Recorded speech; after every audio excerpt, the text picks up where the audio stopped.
Hey, what's going on, y'all? Welcome to a new episode of the Late Night Lake Show podcast powered by 19 Media Group. It is your host, Omar and Ricky. Before we get into our interview with Jovan Buha of The Athletic, we wanted to remind you guys that the Late Night Lake Show podcast is always powered by Prize Picks. Download the Prize Picks app and enter promo code LNLS for a 100% deposit match up to $100. Christmas time's right around the corner, man. You know that means NBA basketball, but it also means a little bit of NFL football. Saturday games, then you got your Sunday games. Put your little parlay together, squeeze them together, open up your own Christmas present by winning some money on Prize Picks. So again, enter promo code LNLS and download the Prize Picks app, and good luck. Speaking of good luck, or just, I don't know if this is good or not. We got a little bit of news to talk to Jovan about. It was reported today from various sources, started by Shams Charania of The Athletic as well, is that Anthony Davis is now out officially indefinitely with a stress injury. We had a couple of other reports come out that it is a stress reaction. He will be reevaluated in 7 to 10 days. The pain has subsided, and that he was traveling with the Lakers without a walking boot. He was there at shoot around in flip flops. Good for him. It's negative 35 here in Chicago. I would love to be in flip flops. Can't even be in flip flops in my own house. Anyways, it's a personal problem. Jovan, I don't know if I got any more clarity or if we got any better understanding about the AD injury. So I guess it was a little bit of perfect timing that you were scheduled to come on and touch base with us about the Lakers. So just with what you're hearing right now, and obviously with the reports of Shams and the follow-up reports, what more can you tell us about this AD update as far as his foot? Yeah, well, it's a stress reaction. So, but by the sound of that, it is ruling out. It sounds like a fracture or some type of bone breaking. A stress reaction in the foot is more of like a bone bruise. But as we saw last year with Kendrick Nunn and the mighty bone bruise, like that can be a serious injury that it takes a while to recover from. And I think the two things I learned is we got more specificity with the actual injury, and that it being a stress reaction, and then also him being out indefinitely, which to me is never a good thing, right? Like, Right. I mean, I guess it's better than hearing like out for the season or like out for 3 months or something, but indefinitely, I don't take that as a positive necessarily. I do think some of the follow up reporting from ESPN indicated that it could be sooner than maybe some anticipate, but I expect him to be out at least a month, and then kind of go from there with depending on how is it healing? Does he potentially need surgery down the line?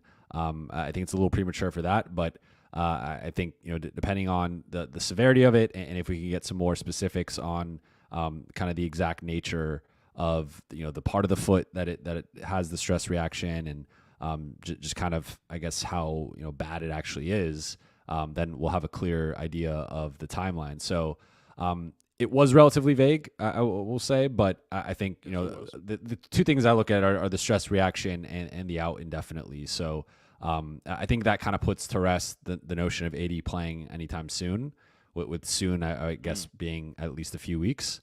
But yeah, I mean it's weird because it took. I mean, he got injured a week ago, so it took a week Right. for this to come out. He was on the road trip. We saw him today at shoot around wearing Uggs and kind of walking around and joking and laughing and smiling. So like it didn't seem like that there was that gravity of 80s out for the season, or he's in a walking boot or something. So this has been a really weird situation. But I guess the positive is he hasn't been ruled out. I guess for the season yet, and there's no surgery forthcoming as of now. So I think those two things are positives, but I still think stress reaction and out indefinitely aren't necessarily what you wanted to hear with this situation. Yeah, that does bring some clarity. I know a lot of people on the timeline are talking about like stress reaction versus stress fracture. It seems like AD will be out for some time. I do agree that whenever you do hear the indefinitely thing, that definitely doesn't give me the warm and Yeah, I don't know what fuzzies. to do with that. Um, It definitely was one of those words growing up where it was just like, how am how am I supposed to parse that? Like, does that mean like you definitely do not know? Okay, all right. Anyways, go ahead, Omar. The question I had just to follow up is, it seemed like they had to get second, third opinions and continue to examine and I guess monitor it day to day. Do you have any sourcing or understanding of why it took so long just to provide this update and it being so vague? I don't have a great update on that. I have heard from talking to a couple of people, like there's just been really a lack of clarity on like the specifics around the injury. And I know with, bone bruises and stress reactions, like again, it's not really necessarily, you broke this bone and this is like the recovery timeline. I think there's an element of pain management involved. There's an element Right. of just how he recovers and, kind of pain tolerance and whatnot. So I think there was, I think they kind of pushed it back a little bit just to have a clear idea of what to say. And they didn't want to put something out premature, but, in talking to a couple people around the situation, it was very vague until like the last couple of days where they started to get a little bit more clarity. But again, I mean, he was getting checked out on Sunday, and then again throughout the week. So, I think obviously, I think with a timeline and kind of that potentially affecting the Lakers trade plans, right? Like, if he's out for the season, I think that changes how you look at it. So if that's a possibility, I think that's going to factor into things. So I think for them, they wanted to, do their due diligence on just the severity of it and really come to an understanding of, how long is AD potentially going to be out and what can we expect here. So I think that was more of it than anything. But I also think like if you kind of look at the last couple of years, like AD has often been out longer than the projected timeline.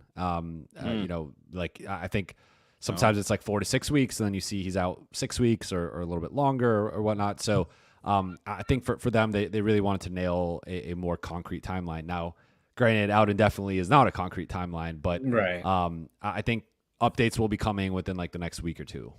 Too many injuries for him, in terms of like lower body injuries. Like I think Mm-hmm. you mentioned it in your article. Like he's, whether it's bad luck or just freak accidents, he's just piled on these lower extremity injuries that it's kind of hurt his year, and especially the campaign that he's posted this year. Like it's been probably arguably his best season to date. But Yeah. we'll definitely dive into more into that. Yeah, I just love the word indefinitely, apparently, this episode, because now we're looking at a situation, as you alluded to already, Jay, and that the front office is now waiting on AD's development in his injury. What does his recovery look like? Is it worse than expected? Is he healing faster? Is it going slower? You've already talked about some of his timelines taking a little bit longer than initially projected or estimated to. The one thing that this team does not have is time on their side. We're 30 games in. Lakers are 6.5 games, behind in the playoff race of the first seed. But we're not even talking about the first seed. We're not even talking about the top 4 seed. We're just talking about actually getting into the dance and being able to make some noise that the Lakers can with LeBron and AD, hopefully cross our fingers, healthy. The whole overarching conversation since day one of this season, and when the Lakers started off so slow, was when is help coming? This AD news and the, I hate to say this, kicking down the can of, well, now we need to wait to see how he's going to do before we figure out what we're going to do on the grand scheme of things. Jay, what is the front office mindset from your standpoint in how they're going to approach the understanding AD's injury timeline? And hey, we're at Christmas. Mm-hmm. We're going to be at MLK Day here in about 2.5 weeks, right? When are we going to see some actual movement as far as the Lakers improving this roster? Yeah, well, I definitely think this changes things. I know that's not what Laker fans want to hear, but From my understanding, a small move continues to be the most likely outcome. Some type of package centered around Patrick Beverley, Kendrick Nunn, and a first round pick likely protected, and that bringing back someone in that 16 to $22 million range, if you can package those two things together. But I think that the issue right now for them is that they're obviously in a hole in terms of tradable assets, in terms of they're 13 and 18. They clearly don't have the size or the depth that they would like to have on this roster. I think some of the moves they made this offseason, signing a Dennis, signing a Pat, or trading for Pat, like those were clearly made in hopes of trading Russell Westbrook at some point, having those two guys be your starting and backup point guards. And that whole situation has fallen through at this point. And they ultimately did not pursue the Indiana deal before the season. And, once the season starts, you kind of see like there hasn't been a trade since September. So just kind of the nature of the trade cycle, it's not like there's trades happening left and right now. Like, typically those things happen back half of January into February, right in that week leading up to the trade deadline. So I think the Lakers are in a weird spot where the buyer-seller market is super weird right now because of the parity and the standings right now. Basically, everyone still has a shot to make the play-in tournament, with the exception of a couple teams. So you're looking at it, and it's like Detroit's maybe the one exception where they have Bogdanovich, and that's someone that I think the Lakers have obviously been linked to for months. They've had interest since he was in Utah. They still have interest in him in Detroit. But besides that, like looking at San Antonio, you've heard Doug McDermott, Josh Richardson, Jakob Poeltl, Orlando, like Houston, like Eric Gordon. But like some of these names aren't really moving the needle, especially if you have to give up draft capital and even a protected first round pick. I know some fans that might not sound like much, but again, for the Lakers, like kind of looking at the rest of the decade, they can make that move. They can win a couple more games, be the 10 seed. And then at the end of the decade, Laker fans are upset. Well, why did we give up this pick for Eric Gordon for 2 months? And, it helped. He hit a game winner and he had a couple big games off the bench or as a starter or whatever. But like we still were the 10 seed. We lost in the second round of the play-in. And like, what did that really accomplish? So I think like, I've been on the mindset, like, I think they should have moved Russ before the season. I think they should have done that in the offseason. I think they should have done the Indiana deal. But with where they're at right now, and kind of the situation that they've put themselves in, frankly, I do think, like, it's probably best to not make a big move, to not trade Russ. Now, that could change, I think, closer to the trade deadline. If a team is willing to take him on, I doubt it would be for no picks, but maybe for one pick. Or maybe a pick in a second pick protected heavily, maybe top 15 or something where you can kind of guarantee if it is a valuable pick, you keep it. Maybe the Lakers kind of change their stance on that. But I think if AD's out until the All-Star break and this team kind of, falls in a even bigger hole over the next couple months, like what is the point at that point of upgrading the roster? Even if it's a big upgrade, like you're still without AD, you're not really winning anything. So I think AD's health is the most important thing first and foremost. But I think as of right now, it's really trending toward, Pat in a protected pick, Kendrick in a protected pick, maybe both of them in a protected pick for some type of upgrade on the wing or in the front court. Fantastic. Real quick. I mean, this would then kind of fall into the section of Lakers fans that said the front office never believed in this collection of players going into the season, especially the Anthony Davis, LeBron James led team with these players around them.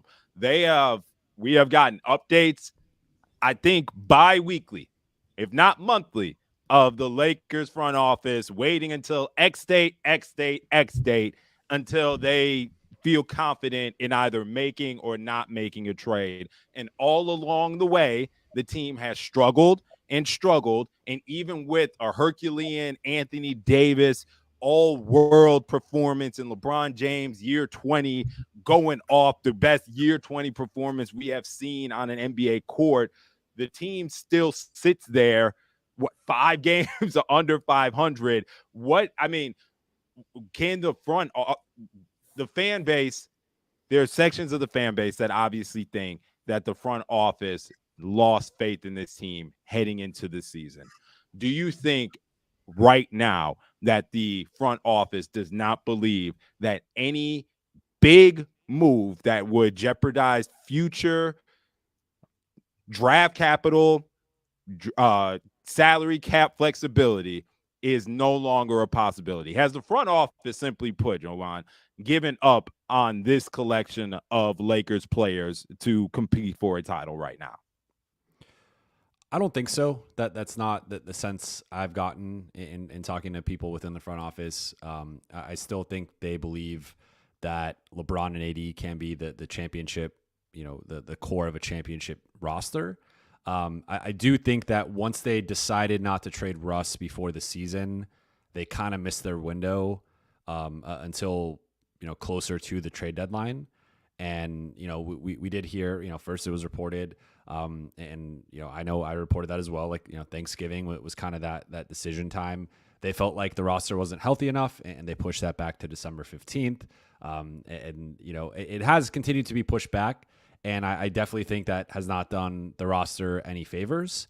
But I think, right now, the way that they're looking at it, especially post AD injury, which, is just unfortunately something that has to be calculated in, is like, I just don't think they view it as like, what is the upside here of trading, potentially most likely 2 picks, protections or not, like, that's just risky, especially if it's like we only get one shot at making a big move. If we waited out till the offseason, we can trade 3 picks and potentially have more players available, including some star players that they could get in the conversation for. But of course, then you are basically punting on this season, which I don't think, with AD's injury history, with LeBron's age and injury history recently, like that is a big risk. But I think for them, that they're really trying to weigh like how much does this trade, because I think like the one thing that they view it as is, I don't think they view some of these deals as like the needle movers that the fan base considers them, and like, okay, so that's one thing I would say. Like I don't think they view the upgrade maybe as big as a lot of fans do. And so I think that's maybe one thing where like I don't think that's them giving up on the team. I just think like they don't think maybe some of the pieces that have been out there and available are as good or improve the roster as much as some think. So I know on like the Turner Hield front, there was division on whether or not they should make the move, whether or not that price was too much, and ultimately they just couldn't come to an agreement on that. So I think for them, if there's a monster trade out, if they can trade the 2 picks for a Bradley Beal, I'm sure they would do that in a heartbeat.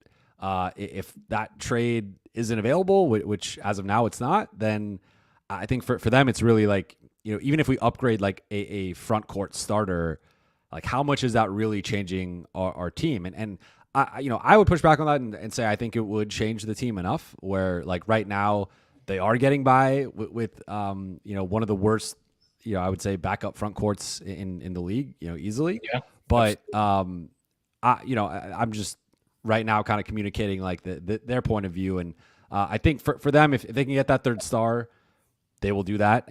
But I don't think Russ plus 2 picks is necessarily going to net that. I think it's going to have to be more in the offseason, maybe a sign-in trade or something like that, kind of cobbling up that salary in the offseason.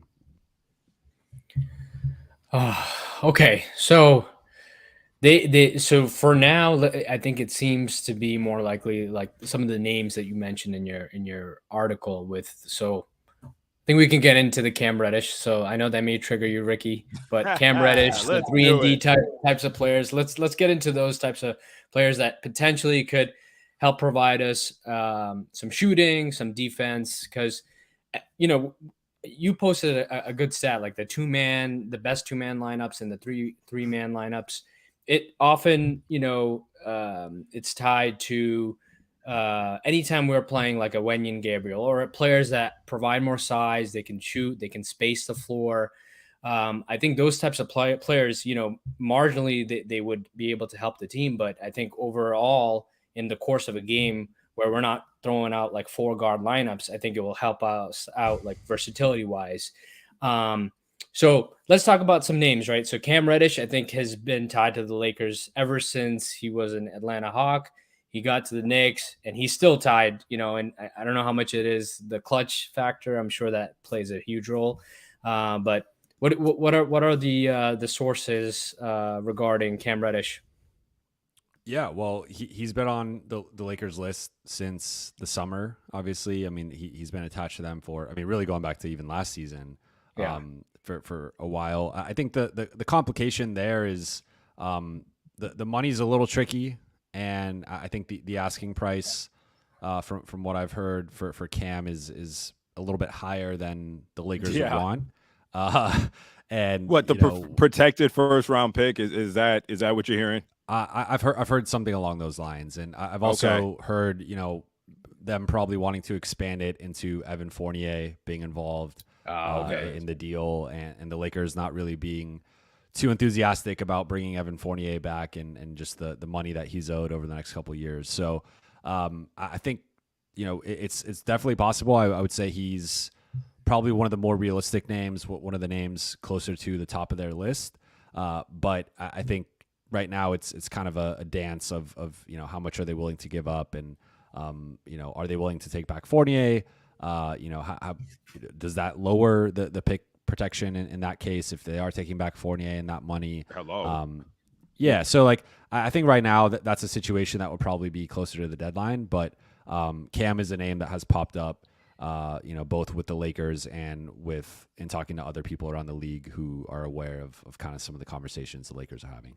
Yeah, I think taking back the long-term salary, like that goes back to even harpooning a lot of Russell Westbrook deals that were on the table, like in the summer, where they just weren't willing to take back some of the salary because they want to have all this cap space open for the next offseason for some magical superstar that's going to come when it's all online, who's available. And there aren't that many options to throw all this money at. Especially since I think what's like 26, 27 million after we go back and sign Reeves and figure out what we're doing with the players that we have and retain those guys. By the way, I think Austin's going to get the bag this summer. Oh my God, that dude's a baller. by the Lakers, right? I think so, but we'll see. Okay. It better be. God damn it, man. It should be. I had sent the tweet out earlier, Jay, like last week, saying if the Lakers let Austin Reeves walk, I do not know if the crypto.com arena would be standing 48 hours later. After the Caruso stuff, and now, Austin Reeves, I'm not trying to replace white hopes for each other. For sure. He has been. I'm just saying he deserves to make whatever money the Lakers are offering or that he is getting. And I hope that the Lakers can make him a happy man. But obviously, from what I've heard on that, I think Austin. It's going to be more than Caruso money. That's right. That's for sure. Just, it's going to be double digits. Does he fall under like the THT type of deal where it was like I think it's like the I think he's technically restricted. So that's the one thing in the Lakers' favor. Okay.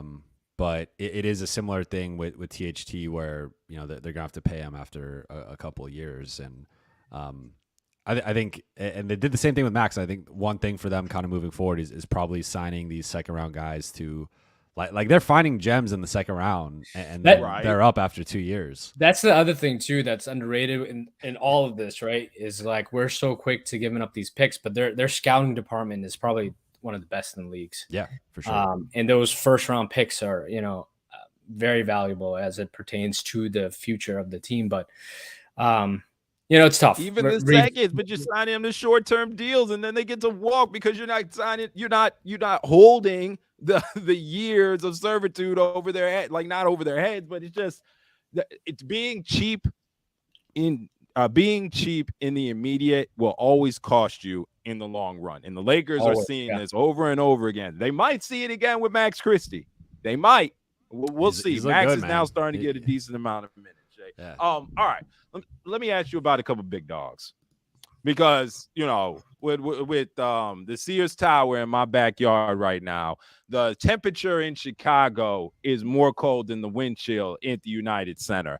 The Bulls seem like are the next team that could be on the verge of blowing up their roster. We're starting to get the reports that Zach LaVine would love to go to the Lakers. We know DeMar DeRozan's already from the crib. Just entertain me, man. Clearly, if they're available, the Lakers would be interested. But how much are you putting in the stock of, one, the Bulls are ready to trade their two best players mid-season, and two, that the Lakers actually have the best package or one of the best competitive packages to actually getting those players, including Alex Caruso, apparently, who the Lakers are interested in? Yeah, well, that's been a name that's been, you know, I was hearing back in like training camp, like Chicago is the one team to watch, with both DeRozan and LaVine potentially becoming available around the trade deadline.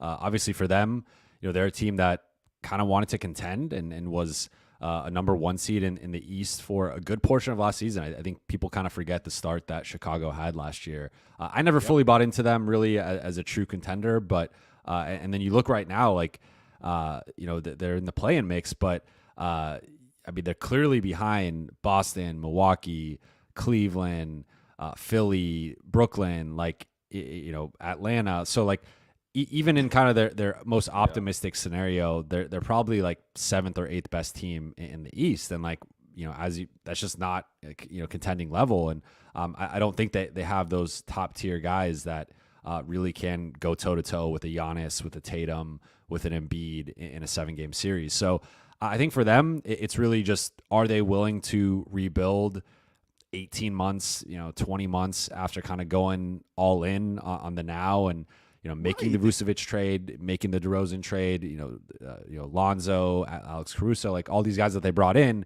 those were all very win now moves.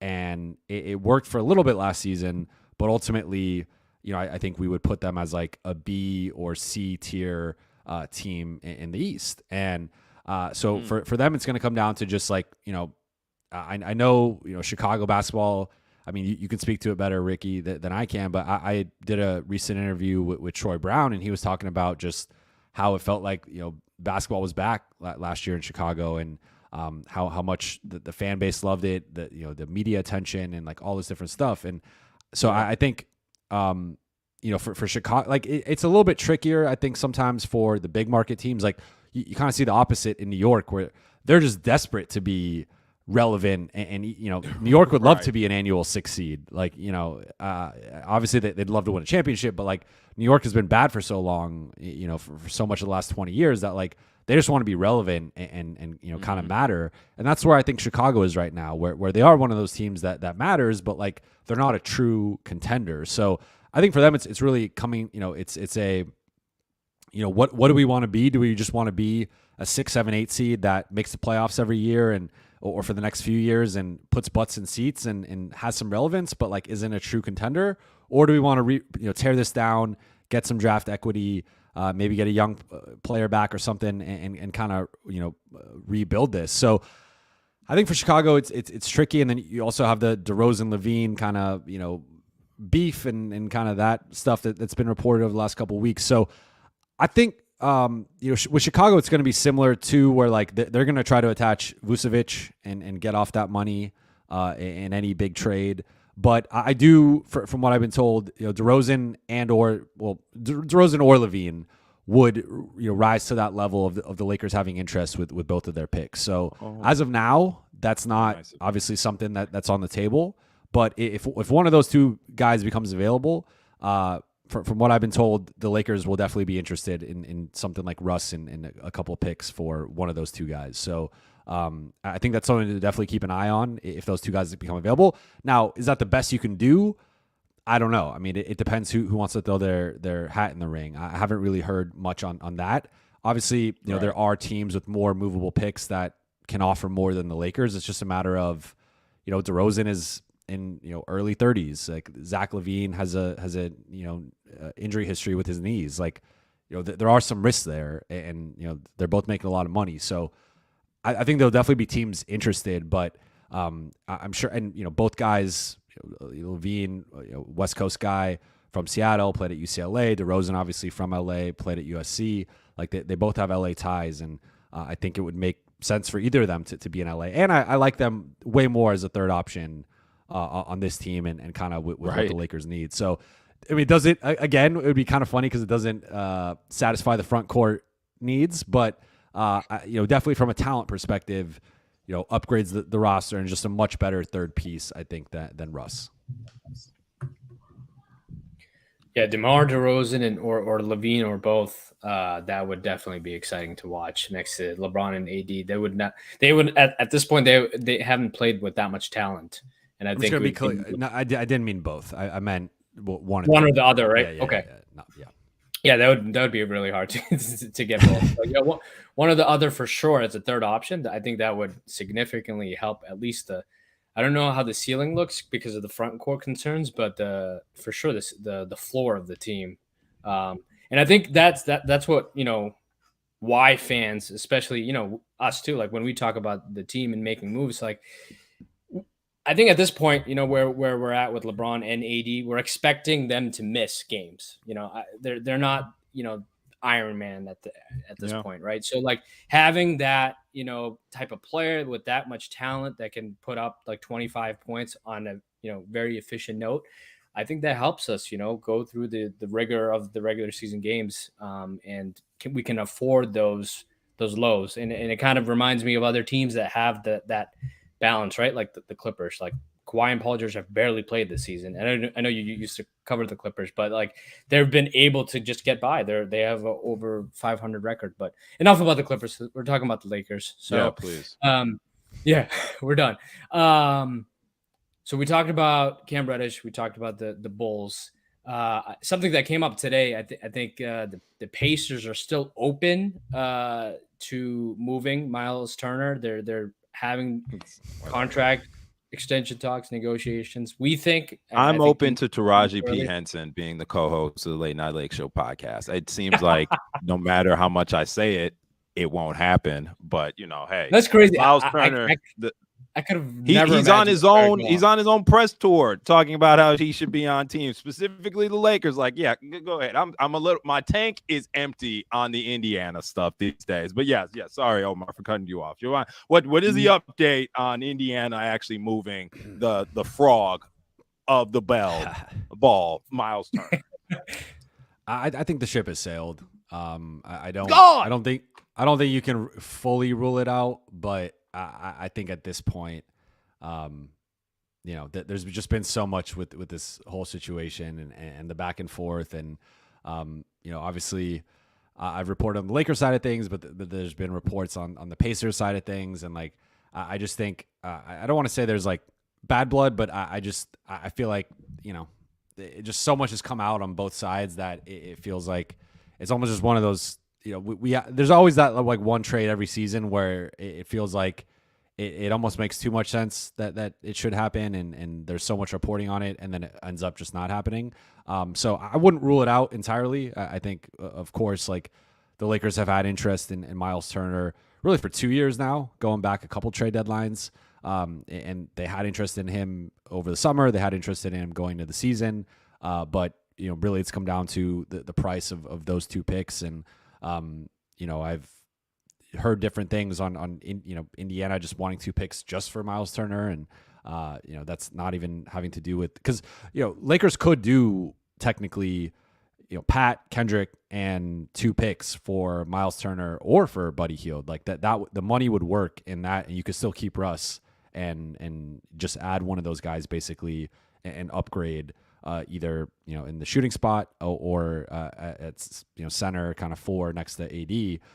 But I think right now that the asking price that they're just not on the same page with that, and so I would say that one is, it's still kind of always there looming, because the other thing is like Indiana has just always been one of these teams that they basically have been Utah East, where like they just don't rebuild.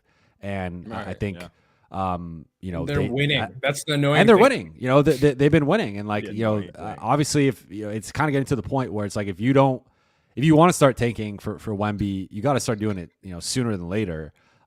Just with the way seasons go, but I think I really think that the one thing to kind of watch now is like if I'm a Laker fan, I'm watching the standings and just seeing what teams are starting to do worse and might become sellers, and that's really the teams to watch for with the Lakers, because right now, again, like outside of Detroit and San Antonio and Orlando and Houston, there just aren't many clear-cut sellers right now, and the Lakers need a seller to emerge. So is that Toronto blowing it up? Is that Chicago blowing it up? Is that Washington?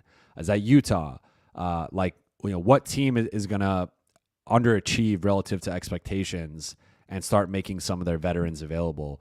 That is where I think you will see the Lakers go and really emerge as the most aggressive buyer. Because right now the Lakers have, one thing I want to be clear, like Lakers have urgency to make a move. It's just no one wants to make a move right now. Like that. Right. That's it. And obviously, you can get more aggressive with your offer, but I think they're trying to be prudent with kind of knowing they have given up too many picks in the past, and maybe they have been too aggressive in certain deals and giving up too much leverage. So for them, they're trying to find that balance of like, we have urgency and we want to improve the roster, but we also don't want to give up more than we have to necessarily. So I think they're trying to find that balance. But right now, the truth is like, there's just not many teams looking to sell unless you're going to make them an overwhelming offer. And the Lakers offer is pretty clear. Like they have 2 picks to trade.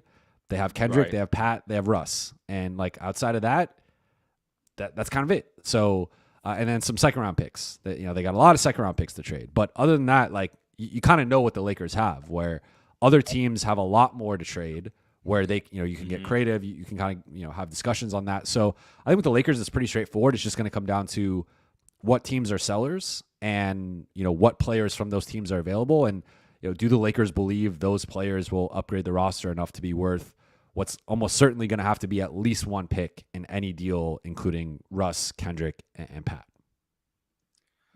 Lakers are early to the trade party. They showed up when they're still setting up. Their table's not even down, placemats. The drink, there's no even ice for the drinks yet. And the Lakers are like, hey, who's ready to do shots? Anybody? There's no one ready yet. You got teams that that are literally in that purgatory that usually gets figured out, but the timing of the Lakers' slow start in Anthony Davis's injury and other teams not necessarily being on the same schedule of needing to make a move right now, it kind of all points to not a good situation in Lakerland as the games continue to roll on. You can't put a pause on the season until teams are ready to start dealing. Jay, one more team that I wanted to get your thoughts about before we get you up out of here. You did a little bit of hypotheticals, right, with your athletic buddy Brian Roberts over there that's covering the Wizards. Sorry, Josh Robbins over there that's covering the Wizards. Excuse me, Josh. Sorry about that, buddy. About what it would take for the Wizards and the Lakers to connect on a Bradley Beal trade. Obviously, this is a hypothetical conversation and situations and scenarios, but the Lakers are also rumored to be interested in Kyle Kuzma. With everything we just talked about, a team's not ready to make moves at this present time. I just got to know, man, is this Bradley Beal worst kept secret of when is he finally going to ask out of DC? Is that soon approaching potentially, or is this just another round of rumors where we're probably not going to see Bradley Beal moved until an offseason where he can reign the most amount of picks in the league, and we don't need to see these knee-jerk trades right at the deadline of all-star players? Where are you sitting with the Bradley Beal potential being available? And then let's talk about the Kyle Kuzma possibility of him returning to LA. With Bradley Beal, my sense is it's probably more of an offseason thing. I think they can just get more for him next offseason, especially with the Lakers. Like Lakers could throw in 3 picks versus 2 right now. But part of that's going to come down to Bradley Beal, and he's kind of been in a way like Dame Lillard East, where he's for better or worse kind of stood by the Wizards, but like at least Portland, they made a conference finals. I think it wasn't. I don't want to take too much away from it, but like everything kind of broke right for them to make the conference finals. But still, they made a conference finals and they've had success. They've been a perennial playoff team. The same has not been, the case in Washington. So I do think that between the two, it's more likely that Bradley Beal becomes available and that at some point he just asks out. But is he going to do that in the next month and a half? It's possible, but I feel like it's more of an off-season type thing. But the one thing we got to remember with Bradley Beal is that he has a no trade clause. So if he makes a fuss and it comes out that Bradley Beal wants to be traded, given the contract that he signed this past offseason, he has a no trade clause, so he can dictate where he goes. And one thing we've seen over the last few years is that anytime a star becomes available, it's always the big city teams. It's the two LA teams, it's the New Yorks, it's the Miamis, maybe it's a Chicago, and then it's like a random warm weather city or two, like a Dallas, a Phoenix, something like a Houston, like one of the Texas teams, and maybe like a Phoenix, Miami, whatever. So I think with Beal, like I would be shocked if Bradley Beal requested a trade and the Lakers were not on his short list of teams he'd be interested in. So at that point, it becomes, what are those teams and who can give up the most to Washington? And I think, the Lakers picks, like on the one hand, they only have 2 picks to trade. On the other hand, everyone's viewing those 2 picks as very valuable. And really with the way the last decade has gone for the Lakers, those are 2 of the most valuable trade assets on the market right now.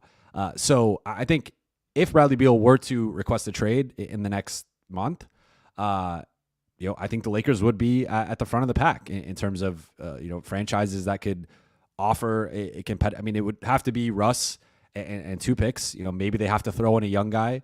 I think they'd fight tooth and nail to keep Austin out of that. But maybe Max has to go in that or something. Like, I know Laker fans don't want to hear that, but like if it comes down to getting a guy of Bradley Beal's magnitude, I think that's something you probably have to do. But I think ultimately though, like I suspect that's something that's more of an offseason thing. I can see the Lakers giving up 3 picks for Bradley Beal in the offseason. And I think he's someone that would fit great. Like he kind of is, to me, he's a better fit than Levine and DeRozan, just with his level of shooting, shot creation, ability, like underrated playmaker. I feel like, and really to me is more slotted appropriately as like a number 3 option versus a number 1 or even a number 2. So he is that type of guy where I think, you have him on the roster. If LeBron's out, AD's out, he can get you 30, 35 on a given night and carry you to a win.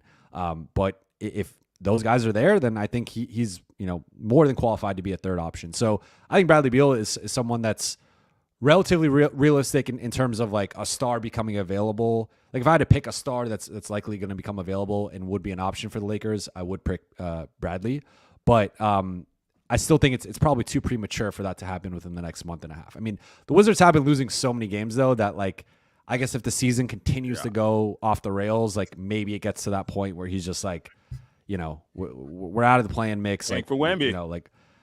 So, and that's the other thing. Like Washington can push it obviously too, but like Bradley would have to sign off on any trade. So I think more likely is probably him wanting out, but Washington too can kind of flip that. So now with the Kuzma stuff, he's definitely available, and I think that I would probably say he's more likely than not to be moved before the deadline. It's just a matter of the Lakers and how much. Like I think 2 picks is obviously too much for Kuz in my opinion. So it would be 1 pick most likely, but like is none and none and Bev or just Bev alone with a pick, is that enough? Like can you get more? They could probably get more. So that's my thing with Kuzma is like I just feel like they could probably get an interesting young guy plus a pick and that kind of be more than the Lakers can offer. So I wouldn't put I think the Lakers are interested, and from my understanding, Kuzma is going to be available, but I don't think. I think there's teams that can outbid them, and Kuz is attractive right now. Is just that combo forward that can start, can come off the bench, Obviously it can kind of do a little bit of everything. So I think he's going to have relatively high trade value, and I just don't think if it becomes an arms race, the Lakers can match some other teams out there. Yeah, it's funny. We used to have him on this team. And we I mean, traded imagining him Kuz on away. this, like this team would needs a Kuz, right? Like, yeah. Yeah, The Lakers could really use a Well, Kuz right now. which is funny. Good Lord. I wanted to get your opinion on this because we just talked about a few role players, depth players, and then also like that superstar type of thing. And I think the more and more I've watched, at least now, in the NBA, having a big three is very hard to manage and to go through a regular season and then to have a bunch of veteran minimum type players around those three. Where's your stance, right? Because if you were the Lakers GM, would you and I want to tie this back to the 2019-2020 roster where we had the two superstars and then we had all complementary role players around those two. Granted, those two stars now are a bit older. They've put on some mileage with injuries and all that stuff. But I think in today's NBA, based on how fast it's played, it's like the pace is really high. It's leading to a lot more injuries. Where would you fall with like? Do you think you would go for that big splash move of that superstar or all-star type player, or would you kind of be a bit more management heavy with the assets, right? Like you kind of do what the Jazz kind of did, right? The Jazz traded away Donovan Mitchell to bring in, 2 or 3 very like high level contributing type players. And if they do luck out and strike and get Wemby, that's a really good team next season. So I wanted to get your stance on that, connecting it to the Lakers and general NBA. Yeah, well, I think it really depends on the third star and how well they fit, because I think you've seen, Brooklyn, I think might have won the title had they stayed healthy. I mean, like they almost beat Milwaukee with, hobbled Kyrie and James Harden, and it was really just KD carrying that team. And if not for his foot being on He had the a smaller line, foot. yeah, like they probably beat Milwaukee, and we're having a different, maybe Giannis doesn't have a title, and Brooklyn won, and we're looking at things a little bit differently. I also think like Golden State is. It's hard to replicate the Golden State model, but like at their core, they were a 3-star build. And they obviously hit some nice moves, obviously getting Kevin Durant, but like even Andre Iguodala and like some of the role players they were able to, Livingston and Bogut and like the David West and like some of the different guys. Like I think the thing is your margin for error with the 3-star build is so much slimmer, where like you really got to nail. Like I think we saw it in Miami too, where like those first couple of years they had deeper rosters, but like all of a sudden by like year 4 of the Heatles, they were down to like a 6-7 man team of like guys you could really trust in the playoffs. And it's just like, you have to find that balance of like, you got to use your taxpayer mid-level exception very wisely. Ideally you have another player or two that's already making some money outside of your stars kind of under contract. Then you got to draft well. You got to sign, good minimum free agents or find your Austin Reeves, Max Christie's and like those types, and plug those guys in. So I feel like the Lakers, being the Lakers and always being one of the top free agent destinations, obviously having an elite scouting department and being able to find these guys in the G League or the second round or whatnot. Like I feel like the Lakers are well equipped to do that. It obviously has not worked out the last couple of years. So, that's kind of the one thing. But I think, the bigger problem, the biggest problem of all is just that the third star does not fit well with the first 2 stars. And I think we've seen the Russ AD fit improve this year, and they've had some productive minutes, primarily in second unit, stints. But for the most part, like, Russ just is not a great fit with LeBron or AD, and it's not a knock on Russ. It's just I think he's shown he can still be productive. He can still have useful minutes. It's just he needs a certain situation to really thrive and maximize his skill set, and that's not playing with LeBron James. Like those two just, they both are at their best with the ball in their hands. And any LeBron team, it's always going to be LeBron, LeBron having the ball, and Russ off the ball, as we've seen.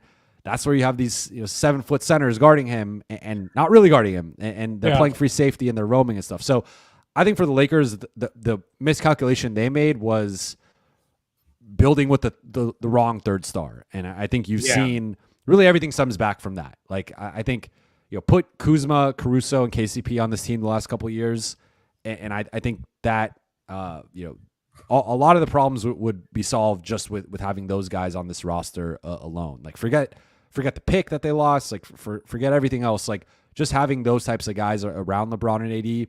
We saw it. I mean, first year won a championship. Second year, I people forget how good that team was before AD went down, and even in the Phoenix series had a 2-1 lead before AD went down. So like the first couple years, that blueprint really worked. So I guess that's actually, I'm kind of disproving my own point of saying, like I guess in that way, like if you put the right pieces around them, I think it can work either way, honestly, with either a third star or just going the depth route.